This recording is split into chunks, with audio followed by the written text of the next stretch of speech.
Devil film ಈಗ ತಾನೇ ನೋಡ್ಕೊಂಬಂದೆ. ಇನ್ನೂ ಅದು ನನ್ನ ತಲೆಯಿಂದ ಆಚೆಗೆ ಹೋಗ್ತಾನೇ ಇಲ್ಲ. ನನ್ನ ತಲೆಯಲ್ಲಿ ಅದೇ ಇದೆ ಇನ್ನು. ಈ ಫಿಲಮಲ್ಲಿ ದರ್ಶನ್ ಸಖತ್ತಾಗಿ ಮಾಡೋರು ಆ್ಯಕ್ಟಿಂಗು. ನೋಡೋಕ್ಕಷ್ಟು ಖುಷಿಯಾಯಿತು. ಮತ್ತು ಅವ್ರು ಅಚ್ಯುತ್ ಕುಮಾರ್ ಅವ್ರದ್ದು ಯಾವುದೇ ಫಿಲಮಲ್ಲಿ ಅವ್ರಿಗೆ ಆ್ಯಕ್ಟಿಂಗ್ ಕೊಡಲಿ ಅವರಷ್ಟು ಸಖತ್ತಾಗಿ ಮಾಡ್ತಾರೆ. ಇದರಲ್ಲಿ ಅಷ್ಟು ಚೆನ್ನಾಗಿ ಮಾಡಿದ್ದಾರೆ. ಆಮೇಲೆ ಗಿಲ್ಲಿ ಬರ್ತಾನೆ ಆ ಪೊಲೀಸ್ ಸ್ಟೇಷನ್ಗೆ. ಏನು ಕ್ರೇಜ್ ಐತೆ ಅಂದರೆ ದರ್ಶನ್ ಅವ್ರಿಗೆ ಎಷ್ಟು ಕ್ರೇಜ್ ಐತೋ ಅಷ್ಟು ಕ್ರೇಜ್ ಗಿಲ್ಲಿಗೆ ಕೊಡ್ತಾಯಿದ್ದಾರೆ. ಅವ್ರ ಫ್ಯಾನ್ಸ್ ಎಲ್ಲ ಅಷ್ಟು ಅವ್ನಿಗೆ ಇದು ಮಾಡ್ತಿದ್ದಾರೆ ಗಿಲ್ಲಿಗೆ. ಮತ್ತು ಹೀರೋಯಿನ್ನು ಫಸ್ಟ್ ಫಿಲಮ್ ಥರನೇ ಇಲ್ಲ, ಎಷ್ಟೋ ಫಿಲಮ್ ಮಾಡೋರೇನೋ ಅನ್ಬೇಕು, ಅಷ್ಟು ಚೆನ್ನಾಗಿ ಮಾಡಿದ್ದಾರೆ. ಅಷ್ಟು ಚೆನ್ನಾಗಿ ಅವರು ಡೈರೆಕ್ಟ್ರು ಅವಳಿಗೆ ಅಷ್ಟು ಚೆನ್ನಾಗಿ ಕೊಟ್ಟಿದ್ದಾರೆ. ಆಮೇಲೆ ಫಿಲಮಲ್ಲಿ 3 ಫೈಟ್ ಇದೆ. ಅಷ್ಟು ಬಿಟ್ಟರೆ ನಾನು ಸ್ಟೋರಿನೇನು ಹೇಳಲ್ಲ, ನೀವು ಹೋಗಿ ಥಿಯೇಟ್ರಲ್ಲೇ ನೋಡಬೇಕು ಎಲ್ಲರೂ. ಆಮೇಲೆ ದರ್ಶನ್ ಅವರು ಬೆನ್ನೋವಿರೋದ್ರಿಂದ ಸ್ವಲ್ಪ ಫೈಟು ಎಲ್ಲೋ ನನಗೆ ಸ್ವಲ್ಪ ಕಮ್ಮಿ ಆಯಿತು ಅನಿಸುತ್ತೆ. ಅವ್ರ ಫೈಟ್ ನೋಡೋಕ್ಕೆ ಒಂಥರ ಚೆನ್ನಾಗಿರುತ್ತೆ. ಬೇರೆ ಫಿಲಮಲ್ಲೆಲ್ಲ ಅವ್ರ ಫೈಟ್ ಅಂದರೆ ನಾವು ನೋಡೋದೇ ಅವ್ರ ಫೈಟ್ನ.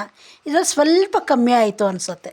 ಆಮೇಲೆ ಈ ಫಿಲಮಲ್ಲಿ ಒಂದು ಒಳ್ಳೆ ಮೆಸೇಜ್ ಕೊಟ್ಟಿದ್ದಾರೆ. ರಾಜಕೀಯವ್ರದ್ದು ಏನು ಅಂದ್ಬಿಟ್ಟು ರಾಜಕೀಯದ್ದು ಆ ಥರ ಮೆಸೇಜ್ ಕೊಡ್ತಾರೆ. ದರ್ಶನ್ ಅವ್ರು ಯಾವುದೇ ಫಿಲಮ್ ಮಾಡಲಿ ಅದರಲ್ಲೊಂದು ಮೆಸೇಜ್ ಇದ್ದೇ ಇರುತ್ತೆ. ಫಸ್ಟ್ ಹಾಫಲ್ಲಿ ನೋಡ್ತಾ ಇದ್ದರೆ ಮುಂದೆ ಏನಾಗುತ್ತೋ ಅಂತ ಒಂದು ಕುತೂಹಲ.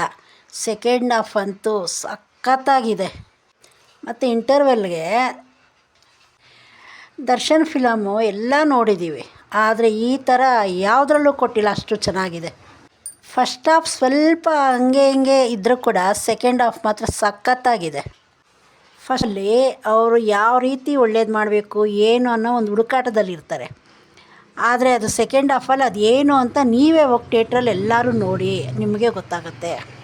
ಮತ್ತು ದರ್ಶನ್ ಅವ್ರ ಸಾಂಗ್ಸ್ ಅಂದರೆ ಪ್ರತಿಯೊಬ್ಬರಿಗೂ ಇಷ್ಟ ಆಗುತ್ತೆ. ನನಗೂ ಇಷ್ಟ ಆಗ್ತಾಯಿತ್ತು. ಯಾಕೋ ಇದರಲ್ಲಿ ಮೆಸೇಜ್ ಕೊಡೋ ಅಂಥ ಸಾಂಗ್ಸ್ ಯಾವುದೂ ಇಲ್ಲ ದರ್ಶನ್ ಅವ್ರ ಸಾಂಗ್ ಅಂದರೆ ಎಲ್ಲರ ಬಾಯಲ್ಲೂ ಓಡತ್ತೆ ಅಂಥದ್ದು. ಇದರಲ್ಲಿ ಯಾವುದೂ ಅಂಥ ಸಾಂಗೇ ಇಲ್ಲ. ಮತ್ತು ದರ್ಶನ್ಗೆ BGM ಅಷ್ಟೊಂದು ಚೆನ್ನಾಗಿ ಕೊಟ್ಟಿಲ್ಲ. ಅದು ಚೆನ್ನಾಗಿದ್ದರೆ ಇನ್ನೂ ಚೆನ್ನಾಗಿ ತೋರಿಸ್ಬೋದಾಯಿತು ದರ್ಶನ್ ಅವ್ರನ್ನ.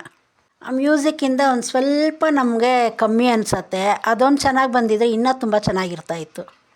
ಎಲ್ಲ ಹೋಗಿ ಫಿಲಮ್ ನೋಡ್ಬೋದು ಥಿಯೇಟ್ರಲ್ಲಿ. ಹಂಗಂದ್ಬಿಟ್ಟು ತುಂಬ ಚೆನ್ನಾಗಿದೆ ಅಂತಲೂ ಚೆನ್ನಾಗಿಲ್ಲ ಅಂತಲೂ ಇಲ್ಲ, ಆದರೂ ಹೋಗಿ ನೋಡ್ಬೋದು ಎಲ್ಲರೂ ಫಿಲಮ್ನ. ಆಮೇಲೆ ಯಾರ್ಯಾರು ಮೂವಿ ನೋಡಿದಾರೋ ಅವರೆಲ್ಲ ಕಮೆಂಟ್ ಮಾಡಿ, ಯಾರು ನೋಡಿಲ್ಲ ಅವರು ಕಮೆಂಟ್ ಮಾಡಿ. ಕಲೆಕ್ಷನ್ ಎಷ್ಟಾಗಿದೆ ಅಂದ್ಬಿಟ್ಟು ನಾನು ನಿಮ್ಗೆ ಹೇಳ್ತೀನಿ. ಚಾನಲ್ ಸಬ್ಸ್ಕ್ರೈಬ್ ಮಾಡ್ಕೊಳ್ಳಿ.